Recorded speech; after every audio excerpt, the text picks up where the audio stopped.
right, Tony. So just can you briefly tell us what your role at the Diamondbacks is? Mostly just to work with the guys in the organization. You know, I was in baseball, have been about 50 years, so you get a lot of lessons in how to compete, and it's just a matter of sharing it from the big league club all the way down to the rookie ball clubs, and starting to introduce myself, and you know, guys like Phil and Greg, you know, I know, but it's more than anything else. It's just trying to tweak in little ways the way we compete.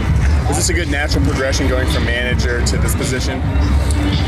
When I retired, I kept getting asked, and I did not miss the managing, but I missed the winning and losing, and ever since I've had this job, I wake up in the morning and I'm fired up again. Now, what's your opinion of the Diamondbacks organization as you came in into where it is now? Well, I had, you know, the nice thing for 2 years working for MLB, I got the big picture, and the reputation of the organization is outstanding.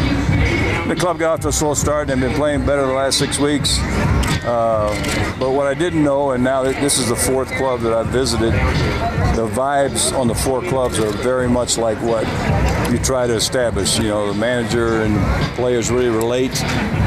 It's clear they're playing hard, and then what you try to do then, if you're playing hard, just try to play better. I don't know how long you've been in Reno, but what's your opinion of the Reno Aces? Well, the record speaks for itself. I mean, they got a nice talent. They're playing the game right. I mean, this facility will get you excited to play.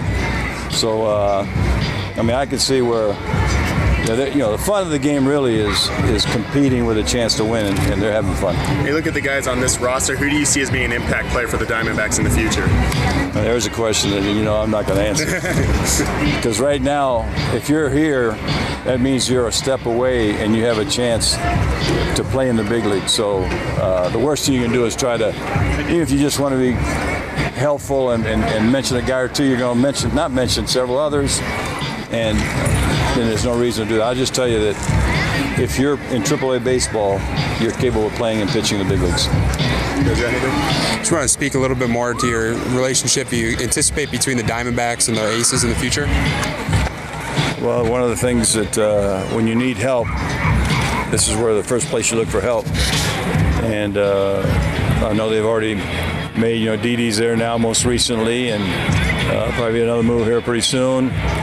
So you have to stay in communication. You have to have a lot of confidence in the situation here. I've really been impressed with the facility, and you know, known Phil a long time and does an outstanding job getting guys ready. It's a real difficult place because the guys are so impatient to, even though as great as it is to play in Reno, they want to play in the big league. So you stay in close touch, and you try to make sure that the same kind of things that are stressed with the Diamondbacks in Phoenix are stressed here, and that's what happens. I know you're getting the lay of the land a little bit now, but do you anticipate a hands-on relationship with not only Reno but all the minor league clubs in the chain? Well, the way I was taught is that, you know, you roll up your sleeves, you go to work. I mean, you don't try to improve the way a team or a player competes by sending out memos or, you know, hanging by the cage. You get out there, but the idea is you work with people. You work with the coaches, you work with the managers, and they work with the players. So, yeah, you got to get involved. What's been your favorite moment so far in this position? Favorite moment is really in all four clubs, the vibe that I've seen. You know, you got to really build a closeness among a team, a family feeling that, you know, will make you go out there and compete. And I've really been at all four clubs. The coaches, the managers have done a really good job, and the players are responding. And obviously the team, the Aces have a good record, but what's your thoughts on what Phil and Evan's been able to do with them? Well, Phil, you know, I knew he was I'm really close to the folks in Detroit, so, and Phil's an unknown commodity, and I really expect that at some point Phil's going to manage in the big leagues.